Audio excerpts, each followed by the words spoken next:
Well,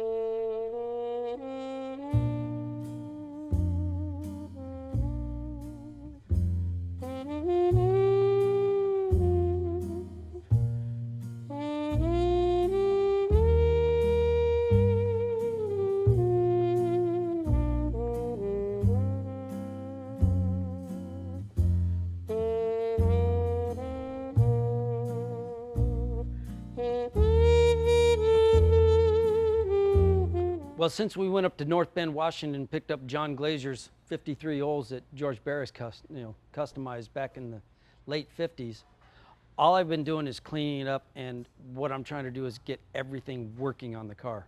Now, Petey and Roger, they've been working on the motor, and we've checked it. It's got compression, it's got oil pressure.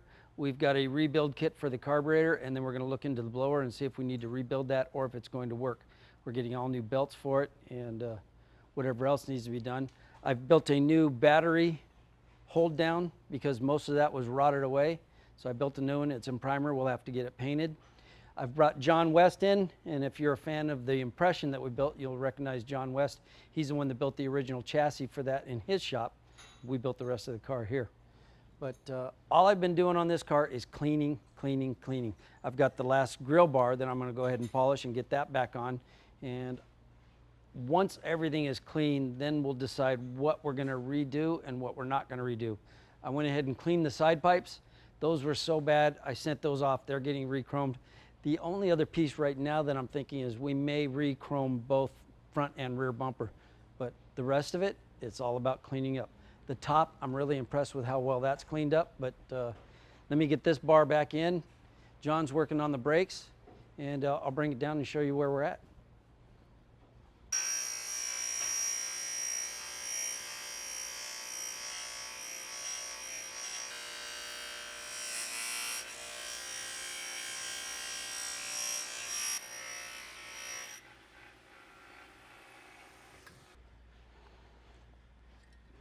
When something is quality underneath all of that oxidation and dirt and dust, it's really fun to restore it, clean it up. And that's all we're doing right now is just cleaning before we figure out what needs to be reworked. The last one is the hardest one to get in. Yeah, that's what Ben was just telling me. Let's see. Hard to get your arm in there. There we go. I pulled all these out. I pulled the bar out, pulled the turn signals out, polished all those pieces, and put it all back together. So, like I say, this is the last one. Bring this out just a little bit.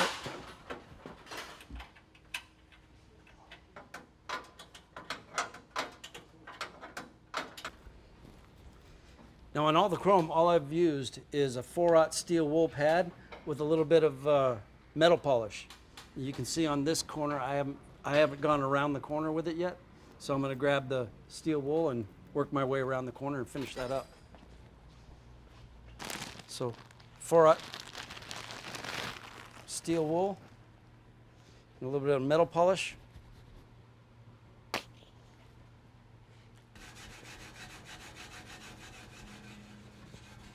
I've just been lightly burnishing it.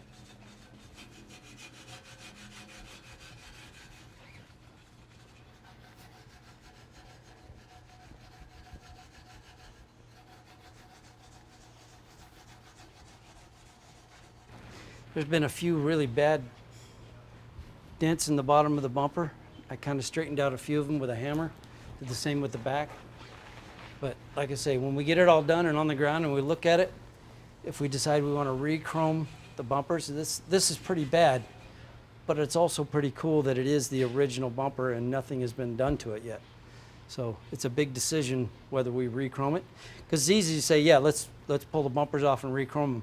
But if it looks decent with the patina that's honest, then it's kind of cool to keep it.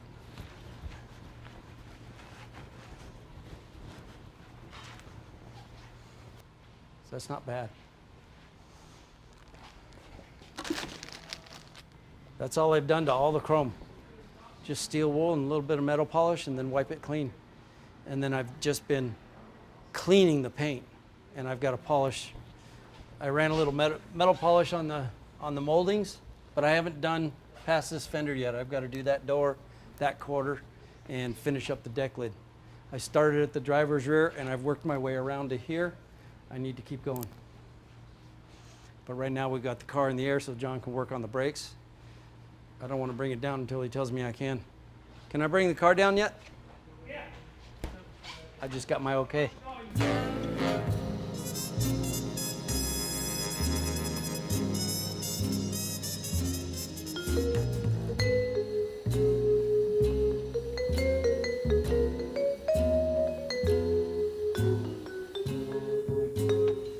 Now, when we were up in North Bend, the brothers were telling me about when they were painting a C-3PO Star Wars model. That's what all this overspray is from. And to get that overspray off without sanding or damaging the paint that is here, I've been using just some quick detailer and a clay bar. And get this wet and just rub it. And it's taking all that off.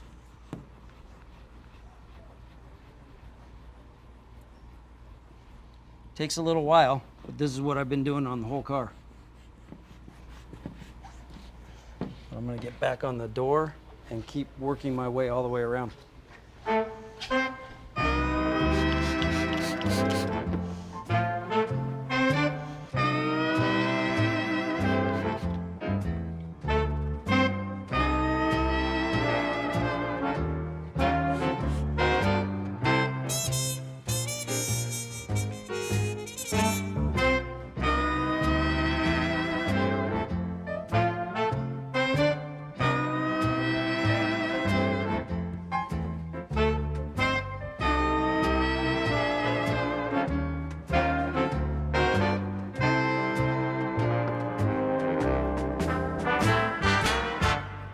And as I'm rubbing it, I'm constantly kneading the clay bar to get clean clay bar to grab the particles and pull them off the paint. And then once it's done, I've mixed up a 50-50 batch of Meguiar's number 7 and some rubbing compound, and I'll polish the paint just by hand, and then I'm putting a little carnauba wax to get basically the finish that you see up there. And like I say, all I'm trying to do right now is get everything clean. And once I have everything clean, then I'll know what I want to redo, what I want to fix, brush touch, or whatever it's going to take to make the parts look great again.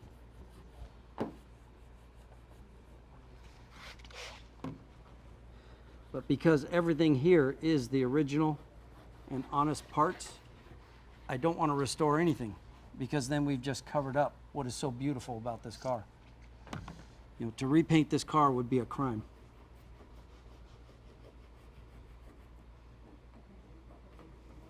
There's a lot of old customs that do get restored and repainted, but that's because they need it. This car has been preserved for over 50 years in the garage. The beauty of it is that it is the original and honest parts. This was a show car paint job when it was first done. In today's standards, it's not a show car at all. That's what's pretty neat, because you hear, you know, the stories of over the years how things have gotten better and better and better. Well, the proof is right here. They didn't even color sand or rub this paint. This was a show car. Even the show sign talked about how this was a candy paint job. So back in 1958, when this was first done, if you took this out to a car show, think about what the original car colors were. Nothing close to this. You know, when this was shiny and out in the sun, it had that gold shining through a transparent red. This was like a spaceship. As you can see, when I wipe it down, I've got 99% of all those dots off of the paint. And I just come in and work on the little individual ones that didn't come off yet.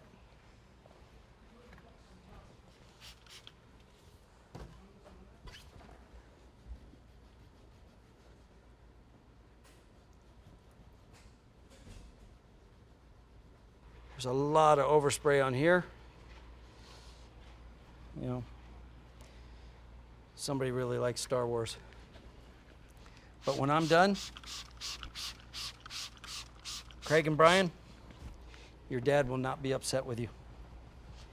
We'll have all your damage off.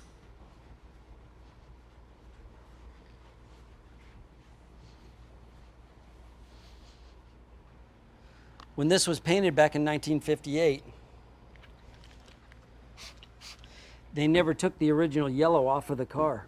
They just sanded that and prepped it. And then where all the custom work was, of course, they primer that, block it all out, make it smooth and nice so that they can go ahead and put the paint on it. They would have started with a gold base. So if I were to sand this red, it would get down to a gold color. So they put a gold base down, and then they put a transparent red over it. And from what I understand, some of the original yellow enamel, wherever the car had been spotted, well, when you put this red on, you have to put a lot of paint on. And that red's transparent, and some of the transparency is achieved by over thinning that paint. When you get it that thin, that enamel that was on here got attacked by the thinners that were staying wet and softened it, and it wrinkled in a couple places. I don't know where those places were, but that's when Dean Jeffries came in and designed and laid out all the graphics and the scallops. He was able to cover up those wrinkles that the candy red caused to that original yellow. So, you know, my dad always said that the difference between an amateur and a professional is a professional knows how to fix his mistakes. Well, Dean fixed the mistakes, and it came out pretty cool. When we small out in the morning, hey, yo, baby say,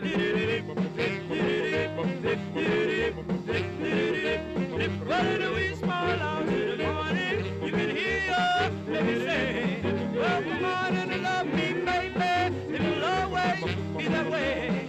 When we small out in the morning, you can hear your baby say, yeah, yeah, when we small out in the morning, you can hear your baby sigh. Well, come on and love me, it'll be just you and I. When it comes to this project, the clay bar was really something I necessarily needed.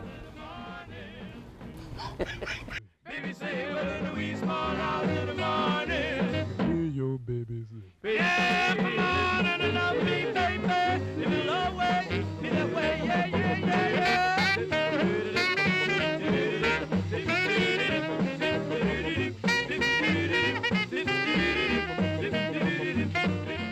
In this bottle, I mixed McGuire's number 7 and some rubbing compound. And you can see how flat the paint is after I've clay barred it. So then I use a little bit of this, and I'll just lightly work over it.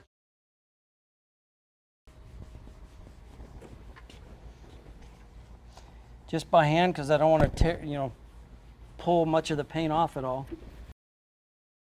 But I'm still just cleaning and starting to bring a little bit of gloss back into the paint.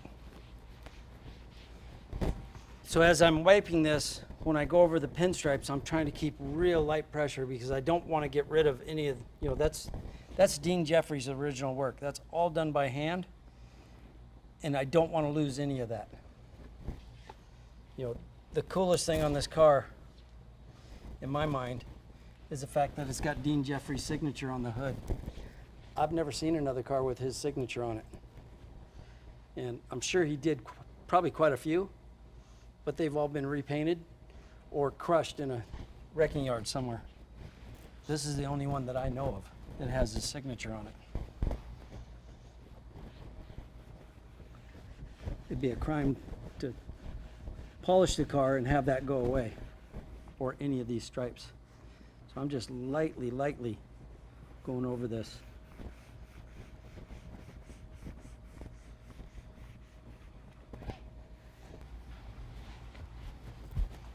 And when I'm all done, I'll actually make up a little bit of touch-up paint that I can come in and brush in some of the little tiny chips in the edges of the door just to make it look that much better. And don't forget, we also have the the extra long skirts that cover this wheel opening. So before I'm done, I'll be pulling those down and cleaning those up as well. Unfortunately, we don't have John around anymore to appreciate us getting the car done, but I think if he's looking down and seeing what we're doing, I'm hoping that I'm making John real happy.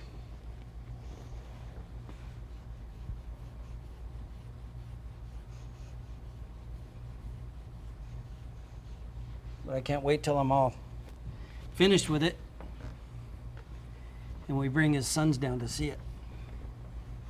Because as kids, they never saw this car cleaned up. They never saw it drive. They never saw it move. So when they come down to see this, they'll actually get to drive it and enjoy it as close to being in its glory that it was in its heyday, without being completely redone, but just preserving what is here. It's interesting, you see some of these dark spots. You see this dark spot that's through here. If I were to guess, there may have been a little bit of damage on this quarter, and that's actually lead work that's underneath the primer, and it stains the gold from the back side, and that's what's making that dark spot.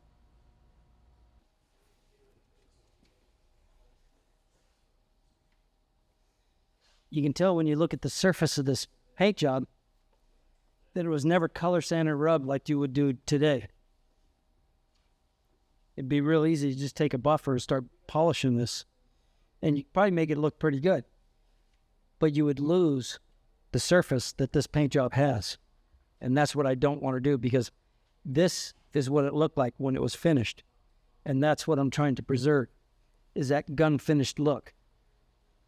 That's why I have to do it all by hand. I could use a little DA sander, but I want to get all the initial stuff by hand.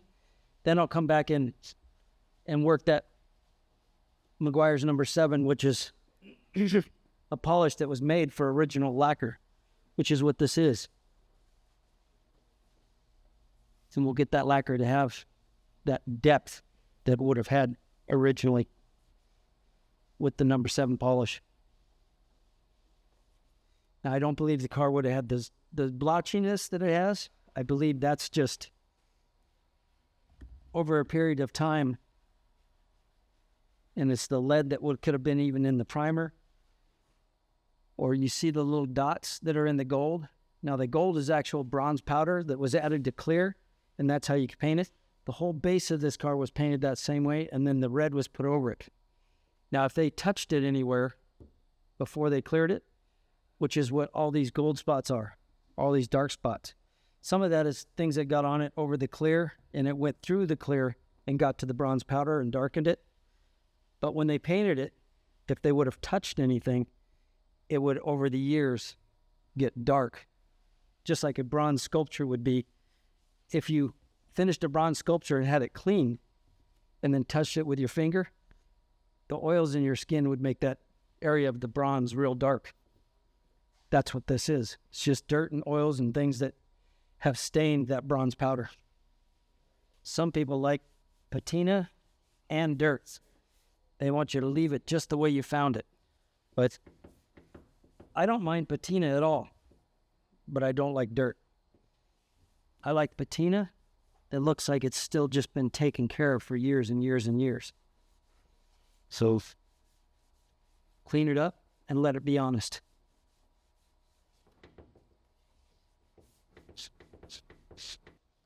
Now, I could retape this and spray all the gold and then come back in and repaint all the, all the pinstripes. But that to me would be worse than leaving what you see here. Because this is the real art that was done back in 1958, I believe is the year this car was built. It'd be a shame to cover that up. If you wanted to restore this car, because this car is in such great shape and is the way it is, if somebody wanted to restore it, just build another one.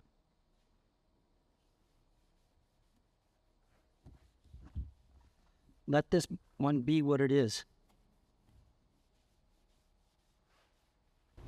In some of the magazine articles, there's a picture of George Barris with John and his brother, the original owners, and they were laying out these taillights. Now, these are Packard taillight. It's a lens, but there's two of them. That's why they made this chrome strip to hide the seam between the two lenses. And then this piece is just a rod that they bent to go around that and bring all the sheet metal to. They extended the quarters 20 inches in length and made these, pulled the bumpers back. If we were to go underneath, we'd probably see some frame extensions to bring those brackets back. But it's pretty cool because the thought was, let's put a different taillight than you've never seen it before. That's what this is.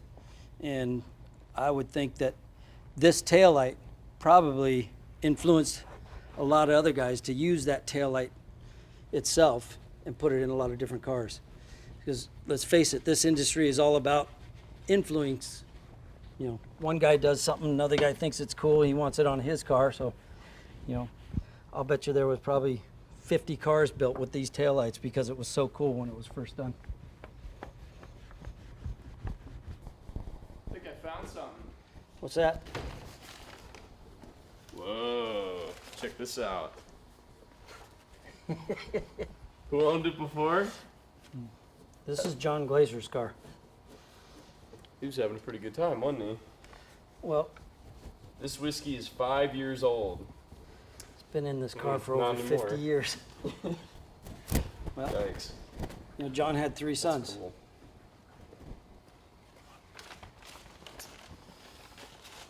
Baby in every bottle. That's cool.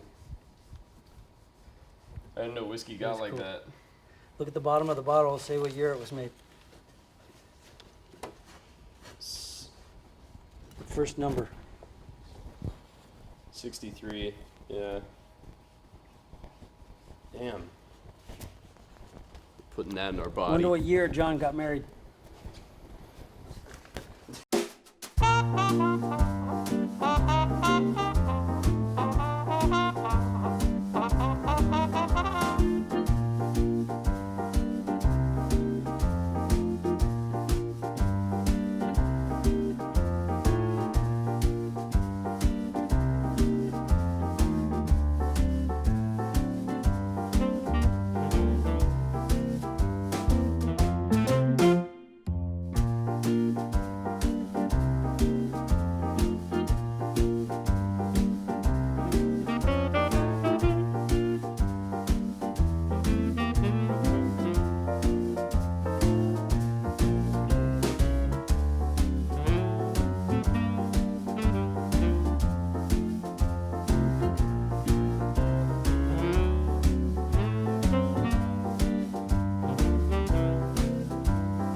Well, I've pretty much got everything clean as far as the paint. I've still got some more clay bar to do on that deck lid, but I won't do that until John's done with the brakes. We'll get this thing down.